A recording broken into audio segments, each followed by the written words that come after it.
और उसके इसी हिसाब से जो मूल्य वैल्यू निकलती है उसी हिसाब से वो शेयर का आईपीओ लॉन्च होती है और कॉइन का आईसीओ लॉन्च होती है।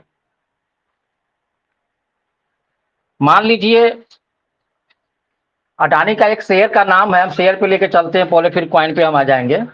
अडानी का एक शेयर का नाम है अडानी पोर्ट।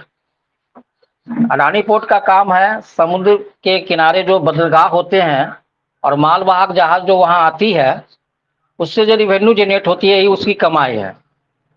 तो वहां पर उनकी जो भी टेक्नोलॉजी है, जो भी सिस्टम है, उसकी जो भी वैल्यू है, उसी वैल्यू के आधार पे उसका शेयर का मार्केट मतलब डिपेंड करता है। मान लीजिए अडानी को अडानी पोर्ट नाम के शेयर जिस दिन भी निकालने की जरूरत हुई होगी तो उन्होंने एक रिपोर्ट सौंपा होगा सरकार को और उन्होंने अपनी ऑल संपत्ति को दिखाया होगा और ऑल संपत्ति के दिखाने के बाद उसके इक्विवेलेंट पर वो शेयर बनाया होगा और फिर शेयर का आईपीओ का रेट फाइंड अप होती है। तो ऐसा नहीं है कि कोई भी शेयर या कोई भी कॉइन का रेट अपना मन से आप कुछ भी कर सकते हैं। तो लॉजिक कारण यही है, टेक्निकल कारण यही है कि उसके जैसे मान लीजिए अभी थोड़ा दिन पहले आपको ये LIC का शेयर मार्केट में आया था 850 रुपये। तो 850 रुपये LIC का शेयर आया था तो ऐसे ही मतलब रेट फाइंड अप नहीं हो गई थी।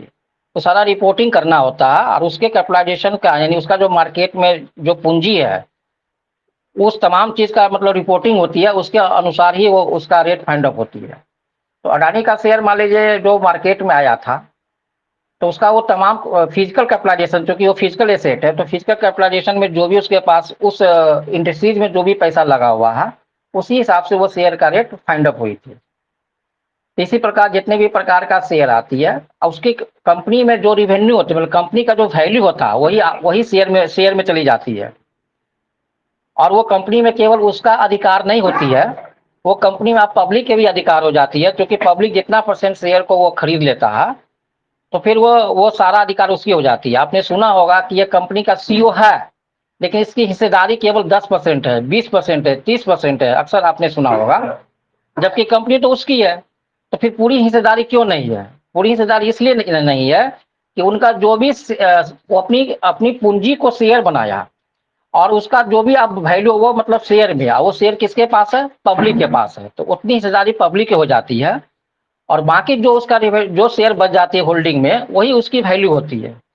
हम लोगों ने सुना होगा कि अडानी मतलब एशिया का नंबर 10 पे चला गया, मुकेश अंबानी नंबर 1 पे चल रही है। तो वो शेयर के आधार पर ही डिपेंड करता है कि उसके पास पूंजी कितनी है। उसका पैसा कोई बैंक में रहता नहीं है, बैंक के हिसाब से वो ये नहीं होती है कि बैंक में इतनी पूंजी रखी हुई है, क्योंकि अपनी तमाम इंडस्ट्रीज को वो शेयर में इन्वॉल्व कर चुका है।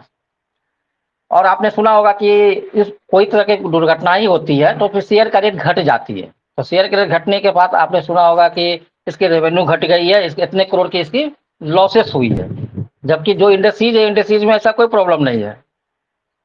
तो इस तरह का रेट फाइंड अप होती है। मेरा आप कहना है, हम आ जाते हैं क्वाइन की ओर।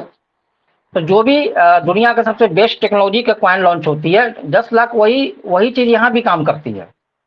वो कैसे करती है कि मान लीजिए हमारे संजय पावर है, संजय पावर के पास टेक्नोलॉजी क्या है? हमारे संजय पावर के पास टेक्नोलॉजी क्या है वो तो ऑलरेडी अभी सुनील सर ने बताए हैं कि ब्लॉकचेन है। अब ब्लॉकचेन कोई आम चीज नहीं होती है, बहुत बड़ी चीज होती है। इसमें कई सौ करोड़ों का इन्वेस्टमेंट होती है, कई सालों की मेहनत होती है। हमारे पास ब्रिज है, ब्रिज टेक्नोलॉजी है, हमारे पास स्वेप है, हमारे पास बहुत सारे ऐसे सिस्टम है। अब बहुत ऐसे सिस्टम है जो हमारे सर ने कहा कि कुछ ही सिस्टम को अभी हम पब्लिक तक लाए हैं, बाकी हमारा काम लगभग पूरा हो चुका है, हम इसको बाद में घोषणा करेंगे। तो इस तरह की टेक्नोलॉजी बनाने में जो मतलब कंपनी का पैसा लगती है उसकी एक वैल्यू निकलती है, उसी वैल्यू के आधार पर कॉइन का रेट वो फाइंड अप होती है। और साथ ही साथ सप्लाई बहुत बड़ा मुद्दा है। अगर कंपनी किसी भी कॉइन का रेट को कम करना चाहेगा तो सप्लाई को भी घटाना होता है, मतलब सॉरी सप्लाई को बढ़ाना होता है।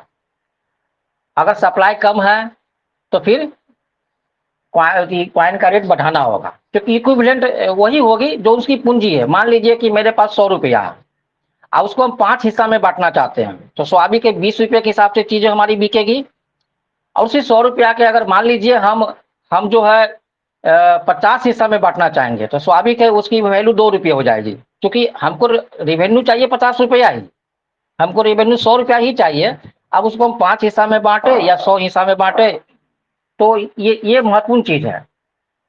अब क्या है कि हमारे पास जो कॉइन की सप्लाई है 2.10 मिलियन है, तो 2.10 मिलियन यानी 2 करोड़ 10 लाख हमारी जो सप्लाई है, तो हमारा जो रेवेन्यू है, जो हमारा कैपिटलाइजेशन है मार्केट में, जो पूंजी है, उसके बदले में जो बड़े बड़े डेवलपर होते हैं वही रेट फाइंड अप करते हैं हम। ठीक है, तो जो हमारा जो अभी आईसीओ चल रही है वो $5 के चल रहे थे, इसी कैपिटलाइजेशन के अनुसार वो आईसीओ का रेट फाइंड अप होती है। उसके पीछे बहुत ही रूल्स एंड कंडीशन होते हैं, ऐसा नहीं है कि कंपनी कुछ भी फाइंड अप कर दे।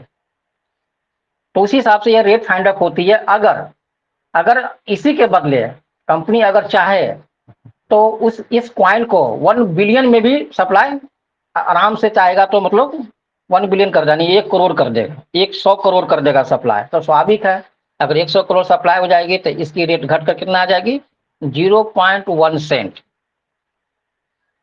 तो 1 सेंट आ जाएगी, यानी कि 10 रुपए के आसपास आ जाएगी। लोग समझेंगे सस्ता प्रोडक्ट है, नहीं, बात तो बराबर हुआ, समझने के ऊपर है, आपने समझा क्या, समझने के ऊपर है। आपने आपने आपने रेट को देख रहा है ना, आप सप्लाई को भी देखिए।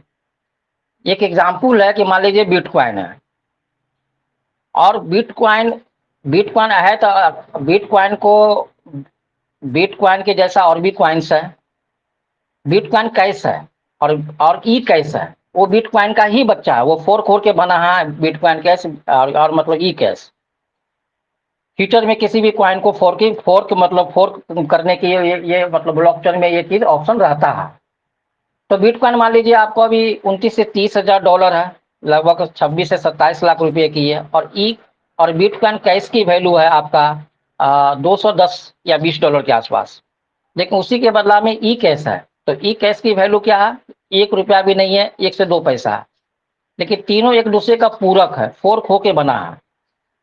तो आप कहिए कि बेटर कौन है, तो बेटर बिटकॉइन है, क्योंकि फादर ऑफ करेंसी है, मदर ऑफ करेंसी है, उसकी मार्केट में इमेज है, उसकी टेक्नोलॉजी ही बिकती है।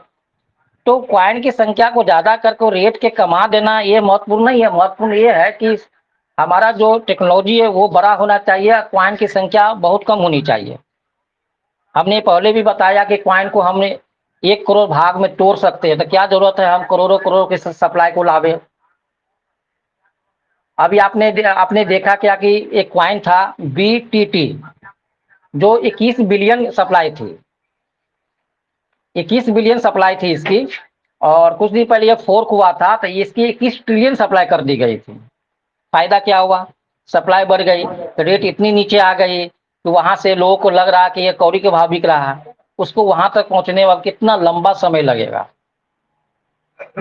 तो मेरे हिसाब से कॉइन स्ट्रॉन्ग तभी होगा जब उसकी सप्लाई कांस्टेंट हो और पब्लिक के बीच में इमेज बनाने में तभी वो कामयाब होगा। और सस्ता और महंगा की चीज नहीं है, तो ये चीज टेक्निकल हिसाब से हमने आपको बोला है, इसको समझने की जरूरत है। अब आइए कुछ हम कॉइन की ओर चलते हैं, जिसकी सप्लाई हमारी कॉइन से ज्यादा होने के बावजूद भी आईसीओ में इसकी प्राइस सबसे ज्यादा थी। एक कॉइन का नाम है ICP, इसकी सप्लाई लगभग 500 मिलियन है, यानी हमारी सप्लाई से लगभग 2.25 गुना ज्यादा है। और इसकी जो टेक्नोलॉजी अभी तक मार्केट में ढंग से आई भी नहीं है, उससे बेहतर हमारे पास टेक्नोलॉजी है। और ये जब लॉन्च की थी कॉइन की दुनिया में, जब ये लॉन्चिंग हुई थी, इसके आईसीओ प्राइस था $150। तो उसकी अपेक्षा हमारे पास कोई भी $5 का जो है बहुत ही मिनिमम प्राइस है। एक और कॉइन थी जो लंबे समय से अभी मार्केट में है और काफी स्ट्रॉन्ग कॉइन है, अर्न फिनांस, YFI। और ये कॉइन जब वो मार्केट में आया, तो अभी भी आप इसको आप कॉइन मार्केट कैप पे देख सकते हैं, ऑल टाइम लो इसका $750 है, जबकि ये लॉन्चिंग हुई थी केवल 2000 से $25 पर। लोग तो वहां सवाल नहीं किए, क्योंकि डिपेंड करता है सप्लाई और डिपेंड करता है उसकी टेक्नोलॉजी और उसकी मार्केट कैपिटलाइजेशन, ये महत्वपूर्ण चीज अदा करती है। कॉइन का कोई भी लॉन्चिंग जो होती है वो ऐसे नहीं हो जाती है, अपना मन से कोई नहीं कर सकते। ब्लॉकचेन की एक संस्था होती है, क्रिप्टो इंडस्ट्रीज का एक बहुत सारे रूल्स एंड रेगुलेशन होती है, अपने मन से कोई भी रेट आप फाइंड आउट नहीं कर सकते हैं, उसके पीछे एक बहुत सारा लो भी होता है, धीरे-धीरे लोग इस चीज़ को समझेंगे। तो मेरा मानना है कि लोग स्टडी करें और बेहतर ज्ञान इससे प्राप्त होगा और मेरा प्रयास होता है कुछ नया चीज़ ही बोलने के